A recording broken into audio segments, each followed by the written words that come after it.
नमस्कार साथियों। आज हम लोग इतिहास के तीसरा सीरीज पढ़ने जा रहे हैं। तो बताते चलें कि हमने 2 सीरीज इससे पहले प्रकाशित की है। ये सीरीज जो है 12वीं की एनसीईआरटी पर आधारित है और इसमें हमने 12वीं की एनसीईआरटी के इसके भी लगभग आपको 10 सीरीज आएगी, जिसमें 25-25 प्रश्न होंगे और 25 से 30 मिनट के वीडियो होंगे, जिसमें मैंने पूरे 12वीं के इतिहास को समाहित करने का प्रयास किया है और उसको व्याख्या करके। तो इस प्रकार इस सीरीज में कुल जो प्रश्न होने वाले हैं वो हैं 25, ठीक है। और इसमें 3 अन्य ऑप्शन पर भी चर्चा करके मतलब कुल 70 प्लस जो प्रश्न हैं वो होने वाले हैं। किसके लिए उपयोगी हैं तो बता दें, 12वीं की एनसीईआरटी जो हर प्रतियोगी परीक्षाओं के लिए बहुत ही अनिवार्य होती है, तो इसलिए इसके सिलेबस को हमने समाहित किया है और बिहार बोर्ड के जो इतिहास के जो छात्र होंगे उनके लिए विशेष रूप से उपयोगी होगा। साथ ही साथ जो यूपी टीजीटी पीजीटी में इतिहास विषय को रखे हैं उनके लिए, जो प्रारंभिक परीक्षा है उसके लिए। तो चलिए, सभी प्रतियोगी परीक्षाओं के लिए ये जो वीडियो है वो महत्वपूर्ण है। चलिए शुरू करते हैं। पहला प्रश्न बहुत ही महत्वपूर्ण प्रश्न है कि मृच्छकटिकम किसकी रचना है। तो आप लोग जानते हैं, ये सामान्य रूप से सबको जानकारी भी होगा कि शूद्रक की रचना है, लेकिन अन्य ऑप्शन पे चर्चा करते हैं। तो सबसे पहले बता दें कि ये जो चारों ऑप्शन दिए गए हैं, कालिदास, आर्यभट्ट, अमर सिंह, शूद्रक, ये जो हैं सभी के सभी जो हैं वो गुप्त काल से संबंधित हैं। गुप्त काल का जो समय था वो 319 एडी से लेके 550 एडी तक का समय है, ठीक है ना। इसको भी याद रखेंगे। और चारों के चारों जो हैं ये रचनाकार जो हैं वो गुप्त काल से संबंधित हैं। अब आते हैं थोड़ा सा अन्य ऑप्शन पे। तो कालिदास ने अभिज्ञान शाकुंतलम की रचना की थी, ठीक है ना। अभिज्ञान शाकुंतलम, ये भी कई बार पूछा हुआ प्रश्न है कि अभिज्ञान शाकुंतलम की रचना किसने की थी। तो ये कालिदास ने रचना की थी और इसका जो अंग्रेजी में अनुवाद किया था 1789 में सर विलियम जोन्स ने, ठीक है ना। ये याद रखेंगे थोड़ा सा। आर्यभट्ट ने किसकी रचना की थी तो आर्यभट्ट ने आर्यभट्टीय की रचना की थी। यह भी बहुत ही महत्वपूर्ण ग्रंथ है और इसमें इन्होंने जो 1 से लेके और 1 अरब तक की संख्याओं को इन्होंने लिखा था। गणित, इसका जो एक चैप्टर है उसका नाम है गणित पाद, उसमें 1 से लेके 1 अरब तक के संख्याओं को इन्होंने लिखा था।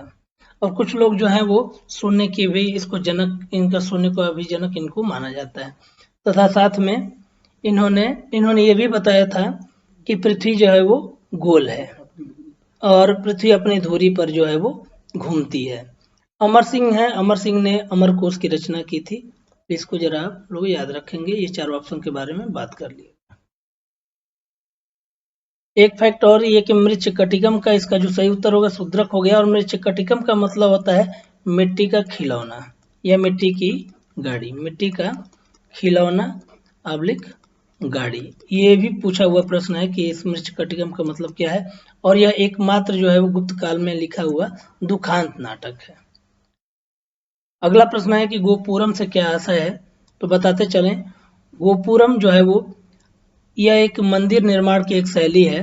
ध्यान देंगे, दक्षिण भारत की जो द्रविड़ शैली है, द्रविड़ शैली में इसका प्रयोग जो होता है ज्यादा होता था, ठीक है ना। तो मंदिर का जो प्रवेश द्वार होता था वो उसको बहुत ही विशालकाय बनाया जाता था, ठीक है ना। मंदिर का जो प्रवेश द्वार होता था बहुत विशालकाय बनाया जाता था और फिर काफी नक्काशियां की जाती थी। तो इसी को हम गोपुरम के नाम से जानते हैं।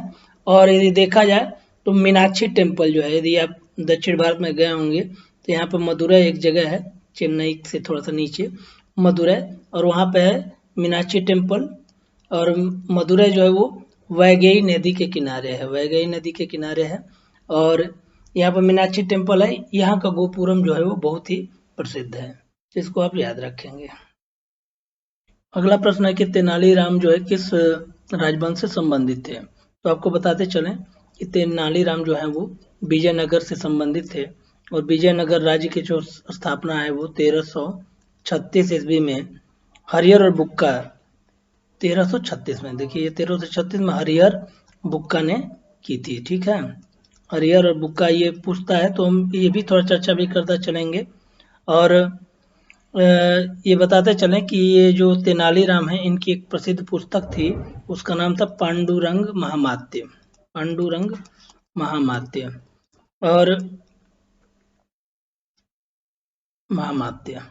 और ये इन्होंने ये जो हैं विजयनगर के जो शासक था कृष्णदेव राय, ठीक है ना, ये याद रखेंगे कृष्णदेव राय। ये भी पूछता है कि किसके ये दरबार में ये तेनालीराम जो थे वो शामिल थे। और तेनालीराम थे क्या, तो बता दें कि कृष्णदेव राय के उसमें शासन में अष्ट दिग्गज की संकल्पना की गई है। और उसमें अष्ट दिग्गज हुआ मतलब 8 लोग हुआ करते थे विशिष्ट लोग, उसमें से तेनालीराम जो थे वो एक थे, ठीक है। और अष्ट दिग्गज और एक और बार बार एक शब्द आता है अष्ट प्रधान, तो याद रखेंगे कि अष्ट प्रधान जो है वो मराठा साम्राज्य से संबंधित हैं और वो शिवाजी के दरबार से संबंधित हैं। अब आगे आते हैं, अन्य ऑप्शन पे जरा चर्चा करते हैं। तो मुगल वंश की स्थापना जो है वो बाबर ने की थी।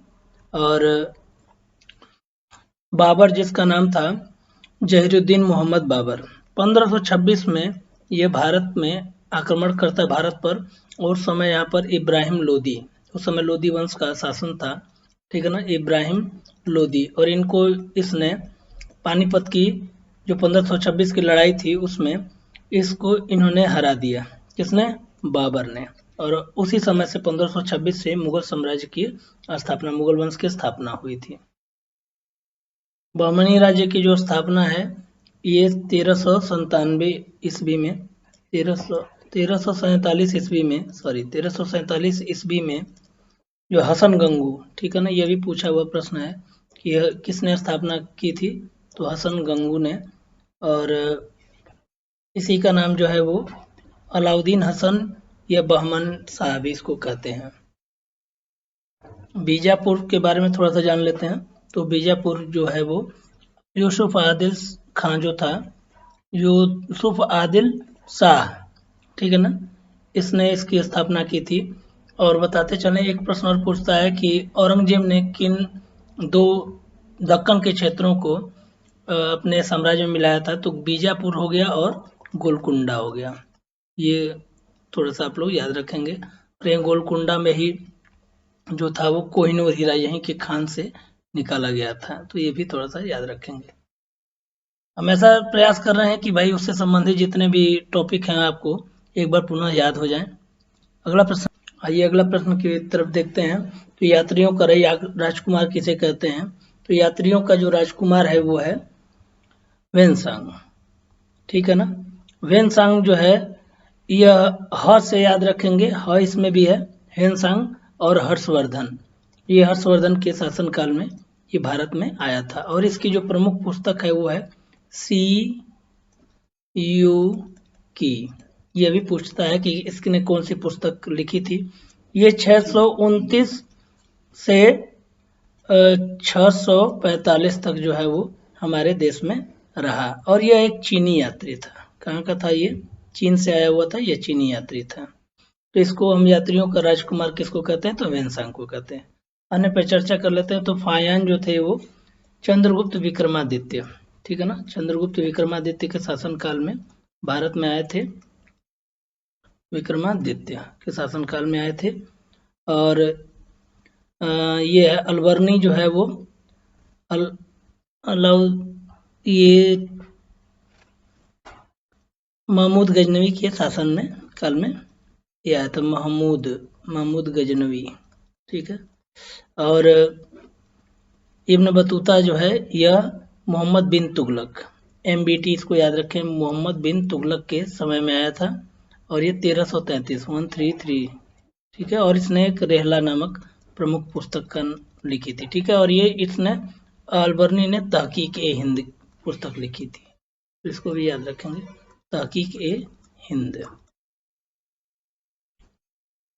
अगला प्रश्न है कि वल्लभाचार्य का, तो ये भक्ति आंदोलन से संबंधित थे।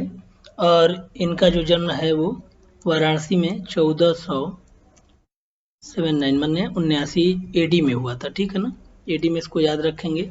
और ये अद्वैतवाद के, ठीक है ना, अद्वैतवाद के ये संस्थापक हैं, ठीक है ना। अद्वैतवाद एक संप्रदाय है, जैसे कि आप लोग उसमें जानते भी होंगे। और जो कई ऐसे मत हैं जिस पे लोगों ने विचार दिया है, जैसे कि अद्वैतवाद हो गया, चलिए अगला है ये जोतदार प्राय कहाँ रहते थे, तो बताते चलें कि जोतदार, जोत मतलब होता है कि खेती का कार्य करने वाले, और ये किसान से संबंधित है। तो जोतदार जो है वो गांव में रहते थे, ठीक है ना। इसका आप उत्तर जो हो जाएगा गांव में रहते थे। अगला प्रश्न है कि अस्थाई बंदोबस्त भूमि का मालिक कौन होता है। तो अस्थाई बंदोबस्त की जो व्यवस्था थी वो 1793 एडी में लॉर्ड कॉर्नवालिस के द्वारा, ठीक है ना, लॉर्ड कॉर्नवालिस। और इसने क्या किया था, ये अस्थाई बंदोबस्त। ध्यान देंगे कि 3 प्रकार की जो भूमि सुधार की व्यवस्थाएं थी, एक थी अस्थाई बंदोबस्त, दूसरी थी रैयतवाड़ी, और तीसरा थी महालवाड़ी।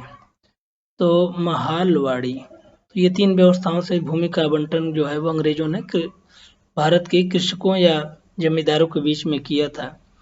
तो बताते चलें कि ये अस्थाई बंदोबस्त जो था वो यूपी बिहार में ज़्यादा इसका प्रभाव था।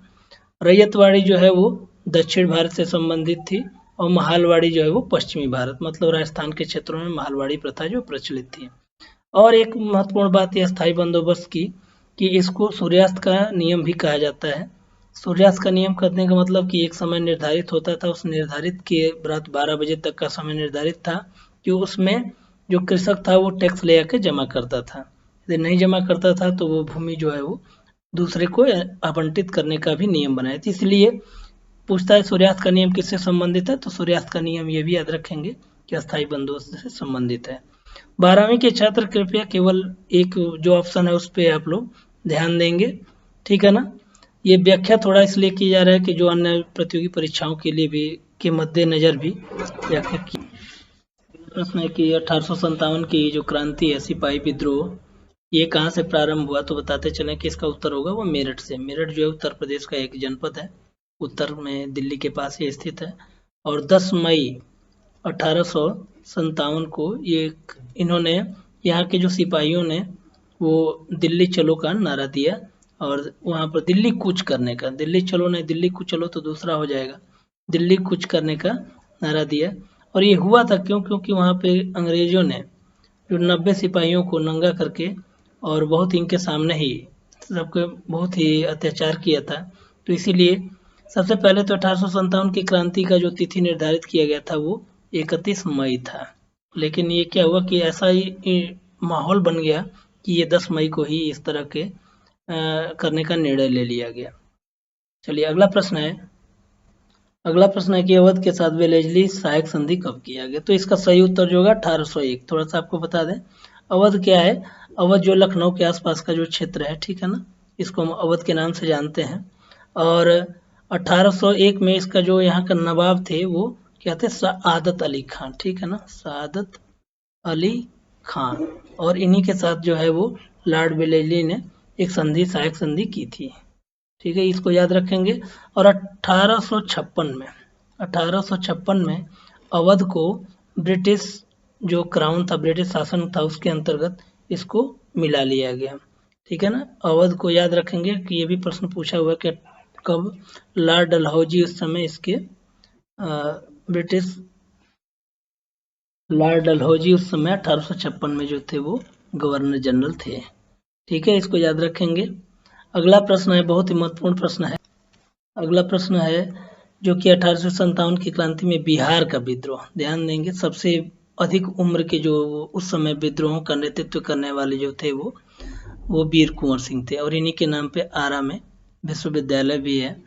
और पूरे जो 1857 की क्रांति का जो विद्रोह हुआ था उसमें सबसे अधिक उम्र के जो थे वो ये वीर कुंवर सिंह थे। इन पे बहुत ही कविताएं भी लिखी गई हैं कि बूढ़ों में आई जवानी थी, इस तरह से इनको इनका माने वो नाम दिया गया है। आगे आते हैं, ये नाना साहब जो थे, नाना साहब इन्होंने कानपुर में इस 1857 की क्रांति का विद्रोह का नेतृत्व किया, तथा बेगम हजरत महल जो थी वो लखनऊ में इन्होंने इसका नेतृत्व किया, ठीक है। नाना फडणवीस के बारे में थोड़ा चर्चा कर लेते हैं, तो ये इनका संबंध इससे नहीं था। ये नाना फडणवीस जो थे वो मराठों से संबंधित हैं, और मराठों का इनको मैकियावेली भी कहा जाता है। क्यों मैकियावेली कहने का मतलब कि ये बहुत ही चतुर, जो निर्णय लिए जाते थे उनमें इनका बहुत ही चालाकीपूर्ण निर्णय हुआ करता था। जैसा कि 12%, कई बार ये चर्चा आता है कि 12% का जो मुख्य नेता जो थे वो कौन थे, तो ये नाना फडणवीस थे, इसको याद रखेंगे, ठीक है ना। तो इसका जो सही बिहार के लिए उत्तर जो सही होगा वीर कुंवर सिंह। अगला प्रश्न है कि प्लासी किस राज्य में है, तो बताते चलें कि प्लासी जो है वो पश्चिम बंगाल में राज्य में है, ठीक है ना। और ये भागीरथी नदी के तट पे है।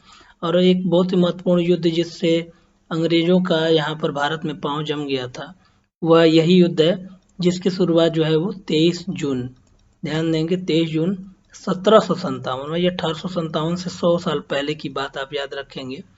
और ये बहुत ही महत्वपूर्ण युद्ध था।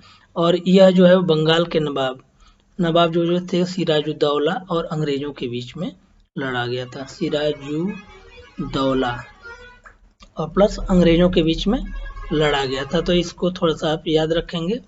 और इसी युद्ध के बाद से जो अंग्रेजों के पांव जो है भारत में मजबूत हो गए। अगला इसमें ऑप्शन पे चर्चा कर लेते हैं। तो पर ये पानीपत में क्या है, सॉरी हरियाणा में जो है वो जगह है वो है पानीपत, ठीक है ना। पानीपत, ये भी कई बार पूछता है कि पानीपत किस राज्य से संबंधित है, तो हरियाणा से संबंधित है। हल्दी घाटी पूछता है, तो हल्दी घाटी जो है वो राजस्थान से संबंधित है। और बिहार में जो है युद्ध जो लड़ा गया था, जैसे बक्सर का युद्ध जो है वो लड़ा गया, तो ये बिहार से संबंधित है। तो इस तरह से आप लोग याद रखेंगे 1764 में यह लड़ा गया था। और 1526 में और 56 में दूसरा जो लड़ा गया वो 1556 था। और पहला पानीपत हो गया 1526 में, दूसरा हो गया पानीपत 1556 में, और तीसरा जो हो गया वो 1761 में लड़ा गया। तो पानीपत की 3 लड़ाइयाँ हुई थी, ये ध्यान रखेंगे थोड़ा सा। और हल्दी घाटी का युद्ध जो था वो 1576 में लड़ा गया था, सॉरी इसको थोड़ा सा काट दे, 1576 में। अगला प्रश्न बहुत महत्वपूर्ण है, ईस्ट इंडिया कंपनी। तो पहले बता दें कि ईस्ट इंडिया कंपनी जो भारत में थी वो 1600 में आई थी, और इसके जो मुख्य कर्ता धर्ता जो देश था वो इंग्लैंड था, ठीक है ना। और इस कंपनी के द्वारा एक एक्ट आया था जिसको हम बोलते हैं रेगुलेटिंग एक्ट, ठीक है ना, रेगुलेटिंग एक्ट 1773।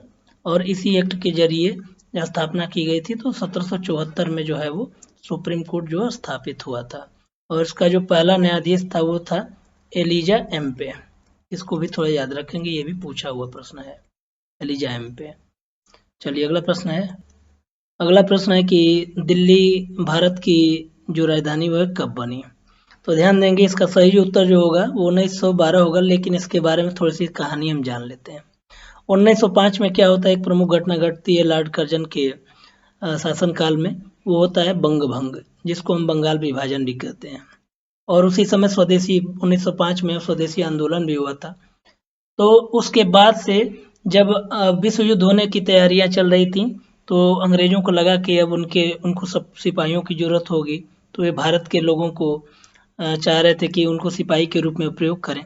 तो इन्होंने 1911 में दिल्ली दरबार लगाया, ठीक है। और वहीं पर दिल्ली दरबार ये भी पूछता है कि कब दिल्ली दरबार कब लगाया गया था, तो वो ये 1911 में लगाया गया था। और यहीं पे औपचारिक रूप से घोषणा की गई थी कि अब वो कोलकाता जो है वो हमारे देश की राजधानी नहीं रहेगी, और उसकी जगह पे अब हम लोग क्या करेंगे, दिल्ली को राजधानी बनाएंगे। तो प्रस्ताव जो पारित हुआ वो ध्यान देंगे 1911 में हुआ था, और जो राजधानी जो बन के शुरू हुई वो 1912 में। तो इसका जो सही उत्तर होगा 1912, लेकिन यदि पूछेगा कि घोषणा कब की गई थी तो 1911।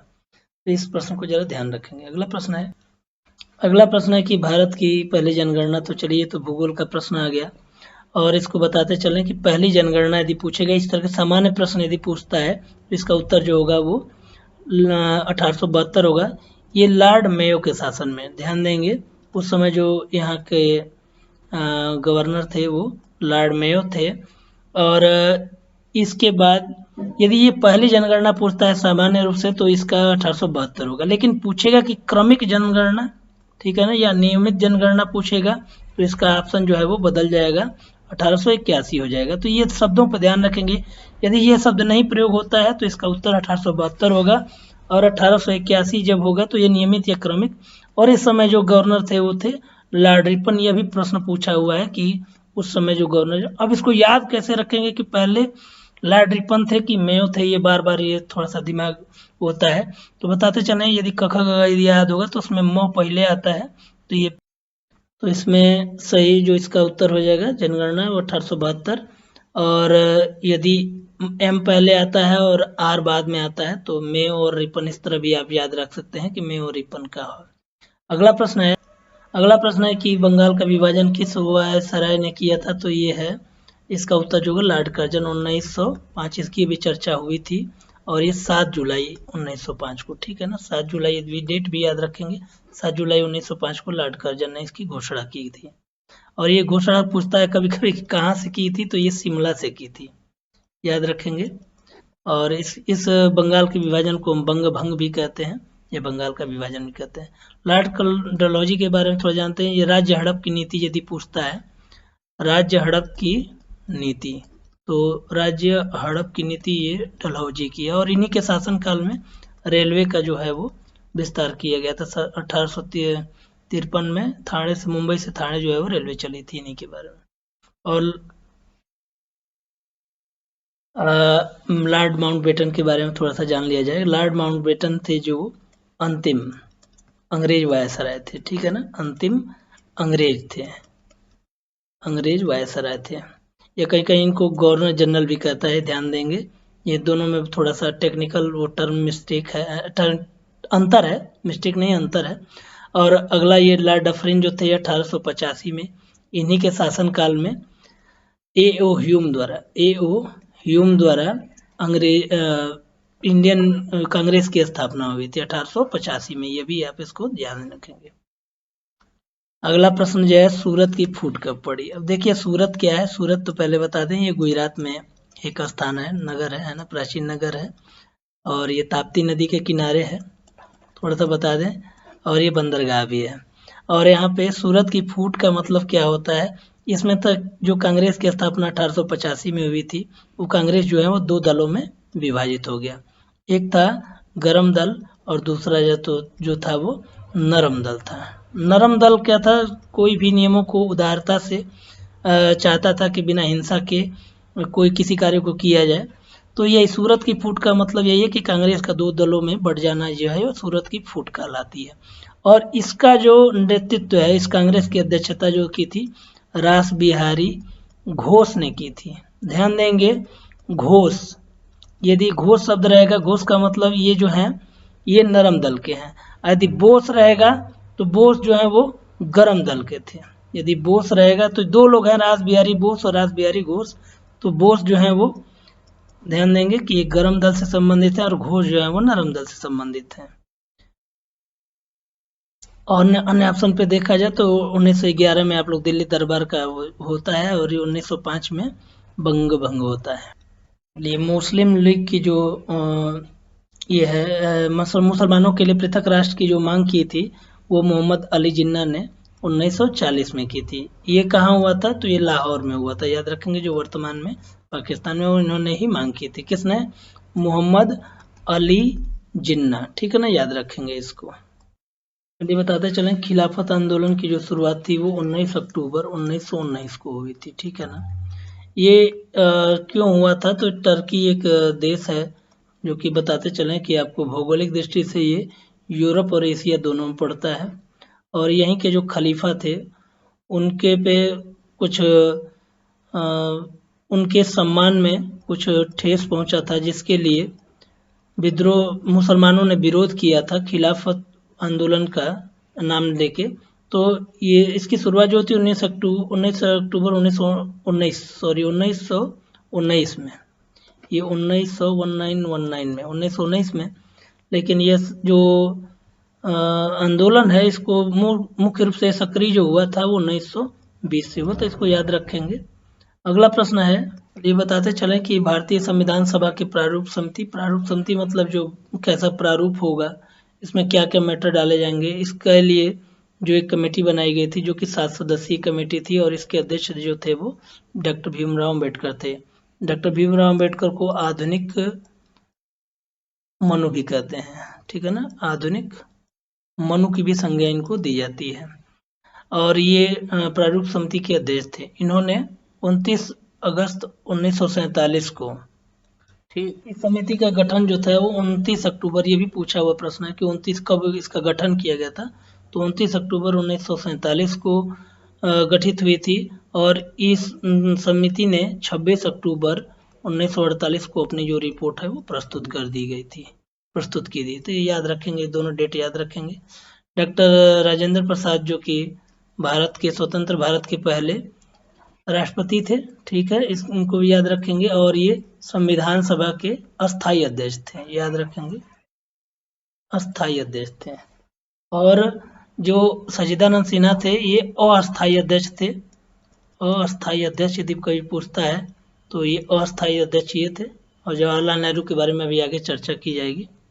बहुत ही महत्वपूर्ण प्रश्न है। और महात्मा बुद्ध का जन्म जैसा कि हम लोग जानते हैं लुम्बिनी, जो कि वर्तमान के नेपाल में है, ठीक है ना। और ये 563 ईस्वी में इनका जो जन्म है वो 563 AD में हुआ था नेपाल में, लुम्बिनी जो नेपाल में है। और इनकी मृत्यु जो है वो कुशीनगर जो है वो कुशीनारा स्थान का नाम है और ये जो है उत्तर प्रदेश में है और यहाँ पे इनकी मृत्यु हुई थी। ये प्रथम जो उपदेश जो है इन्होंने दिया था सारनाथ में, ठीक है ना। और जो चीन जो है आप जान सकते हैं कि ये चीन में बौद्ध धर्म का ज़्यादा प्रचार प्रसार है।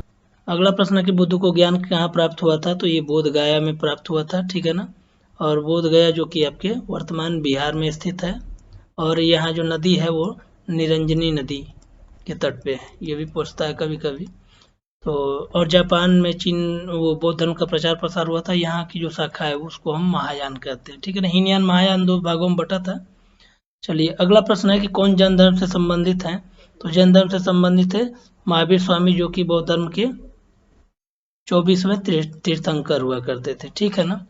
अगला प्रश्न है कि सिंधु घाटी सभ्यता में नर्तकी की मूर्ति कहाँ से मिली है, तो मोहनजोदड़ो से मिली है। मोहनजोदड़ो से स्नानागार भी मिला है, याद रखेंगे। मोहनजोदड़ो के जो उत्खनन करता थे वो रखालदास बनर्जी थे। मोहनजोदड़ो जो है वो सिंधु नदी के तट पर स्थित है, राखीगढ़ी हरियाणा में है।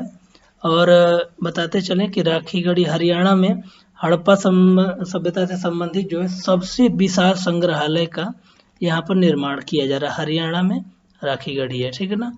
कोटदीजी ये भी पाकिस्तान में, हड़प्पा पाकिस्तान में। कोटदीजी जो है वो सिंधु नदी के तट पे है और हड़प्पा जो है वो रावी नदी के तट पे है। अगला प्रश्न है कि कौन सा सुमेलित नहीं है, तो आपको बताते चलें कि इसमें विशेषता जो है वो इसको हम झेलम कहते हैं, ध्यान देंगे।